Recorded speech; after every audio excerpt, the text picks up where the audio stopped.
Welcome back. Let's dive in and have some fun and start crafting your re-engagement campaign. Let's start putting together the emails that we're going to send to people that for whatever reason have stopped engaging, have stopped opening and clicking your emails to see if we can't get them back. Now, this campaign's pretty simple, but pretty psychologically loaded as well. So I want you to pay attention to not only email type and structure, but I want you to pay attention to the conversational and relationally, psychologically charged subject line. So let's go in and look at this first part of this campaign. Now, this is not an example. This is the exact campaign that we send at Digital Marketer. And I want to break down the campaign emails in a separate demo video, but right now I want you to understand the structure. Right? Remember, all of these campaign structure videos are so that you understand the email types, the structures, the send frequency that you should be using when you craft these for your list. So the first email type, obviously a re-engagement email, and we should start to use that personalization again. But we should say something that a friend would say to another friend. I would say something like, "Hey Richard, is everything okay?"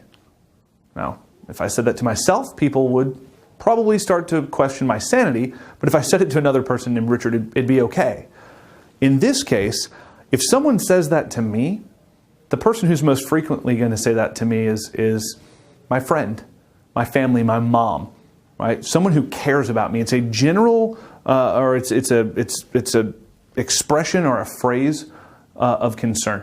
It's one that we're used to hearing, and whether we realize it or not, we see this phrase. It stands out in our inbox. So even if I've been intentionally ignoring you, there's a good chance that just the psychology behind the creation of this, the emotional attachment to that phrase we have as human beings, is going to get me to open up the email. And we'll go through the email in a little bit, but just to kind of break down the nuances, the point here is I've noticed that you haven't opened or clicked on any of my emails in a while, and when you subscribed to my list, when you came to the list, I made a promise, a commitment to you to do this, this, and this, and I've continued my commitment. I want to make sure that nothing's changed on your end, that you're okay. Now, if you got busy or life got in the way, I totally understand, but I want to make sure that you know that I'm honoring my commitment. I'm following through on the promise that I've made.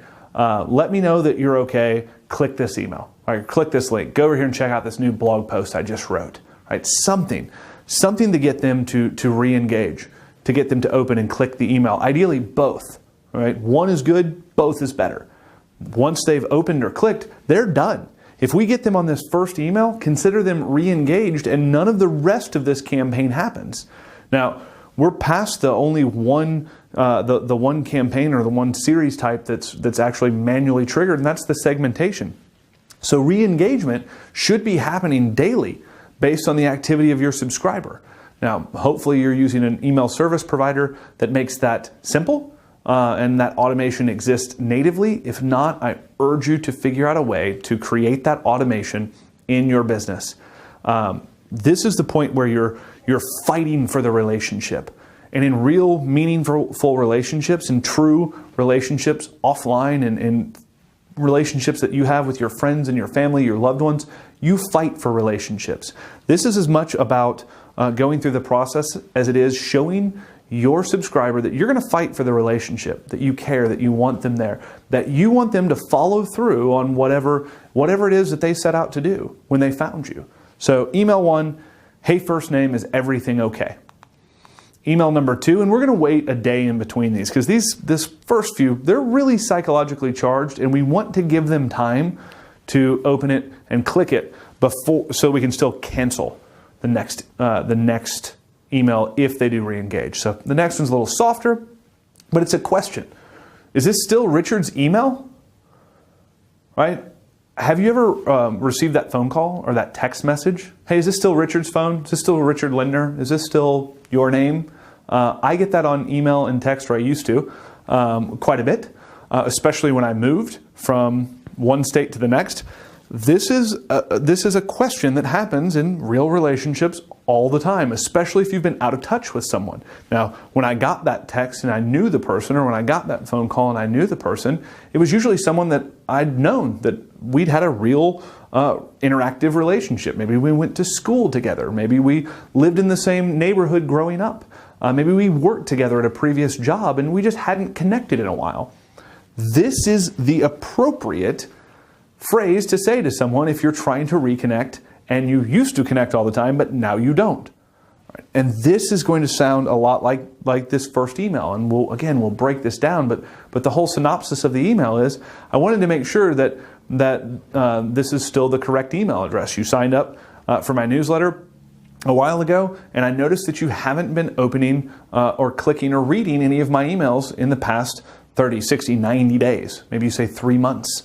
So I wanted to make sure that everything's okay and that I still have your best email address. If your email address has changed, go ahead and click here and let me know your new preferred email address so that I can continue to give you, the most up-to-date marketing information available twice a week straight to your inbox. Right? Whatever it is, you're now restating that value proposition, but giving them the ability to not only re-engage but update.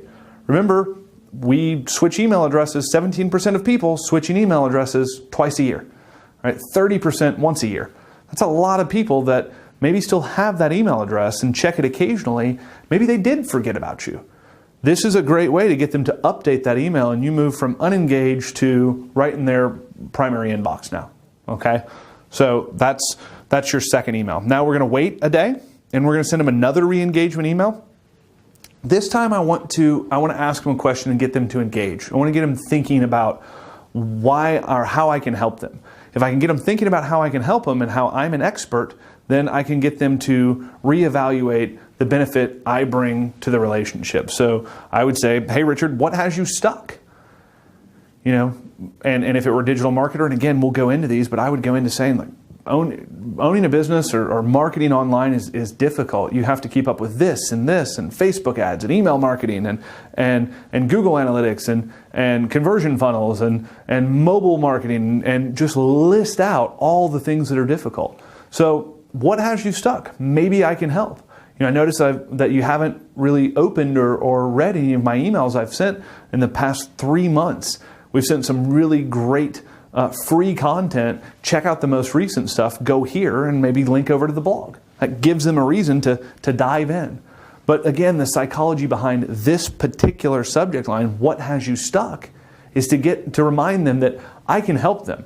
That they engaged with me initially because they thought that I had an answer or solution to one of their problems, or that I would just share with them some stuff along the way that would be beneficial. I need them to remember that. I need them to do more than remember. I need them to acknowledge that. And that's why this subject line is written this way.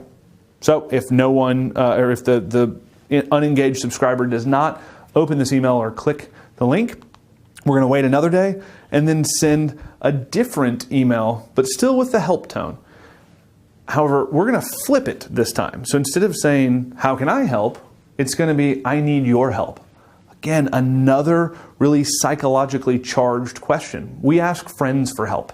We ask family members and really strong acquaintances, maybe coworkers, but people that we have pretty strong relationships with. You don't typically go to a stranger and say, hey, can I have your help, please? Now, maybe, but not in most circumstances. So here we want to follow through and say, Richard, can you help, please? Now, I might not have engaged here, but if someone's asking for my help, I like to think I'm a compassionate person, I'm going to open that email and see, right? If I can help, especially if I know the person, maybe I've forgotten who it's from, I'm going to open that email and just to make sure. Most people are kind-hearted, good-natured, and truly want to help other people. This is a great way to trigger that emotion, to trigger that aspect of friendship and a relationship, to get them to open the email. And this email is not going to be all that dissimilar from the others. Now, here what I would do is I would leverage a different trigger. And I would probably do it here as well, but again, we're going to break these down exactly, not probably, in a separate video. Right around in here, I would ask them to go to participate in a survey. And I'm not a big survey guy. I don't really love surveys because I think that when you survey your list, you get the response of people who take surveys. Here, I'm not necessarily looking to dive into the data of what they say in the survey. If it's what has you stuck, all right, what's the biggest hurdle in business right now? What I want them to do is to make the micro commitment is to go over and actually take the survey, to tell me, to re-engage that way. So if they've opened, clicked, and taken the survey, I've now leapfrogged them from unengaged to now into an engagement campaign, which is incredibly powerful to go from you haven't opened an email in 30, 60, 90 days, 3 months, but now you're actively engaging with me and we're in an open dialogue. Maybe I've restarted the sales process from not from the segmentation series, but from the re-engagement campaign. And the same thing here. I need your help. I'd trigger the same thing. I need your help. Can you go here and take this quick 1-question survey and tell me, you know, what has you most concerned in your business right now, or what's the biggest hurdle you're having in you need to get over in your business right now? That's pretty simple, right? That's it. It's mainly the psychology behind the phrasing here that we're using different mechanisms, just like we've done in the other campaigns, to get them to open. I would definitely make sure that you're doing this in your email, but the next question is, what if it doesn't work? What if they didn't re-engage? You know, is that it? In most cases, for most companies, yes. That's it. They didn't re-engage. You have a choice to make. Either you stop emailing them or you put them over onto a separate list that you email far less frequently, or maybe you run them through a list cleaning service. Either way, in most cases, for most companies, that's it from a re-engagement standpoint.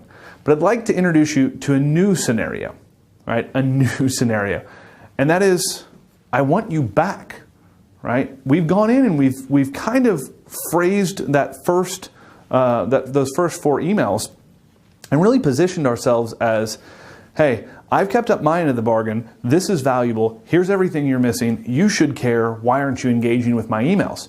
Now, if they still don't engage, we have to kind of back off a little bit and switch from you're not doing this, you're not doing this, you're not doing this phrasing to really fighting for the relationship. I want you back. And that's kind of the next phase. So I thought this scenario was pretty funny, or this picture really painted this scenario well. He's picked her up. I want you back. The look in her face is not so much. So what does he need to do? He needs to win her back. He needs to win her back. You need to win that relationship back. And that's what we're going to talk about in the next video. We're going to break down phase 2 of re-engagement, the second campaign that you trigger, a campaign we call the win back campaign. So I'll see you in that next video.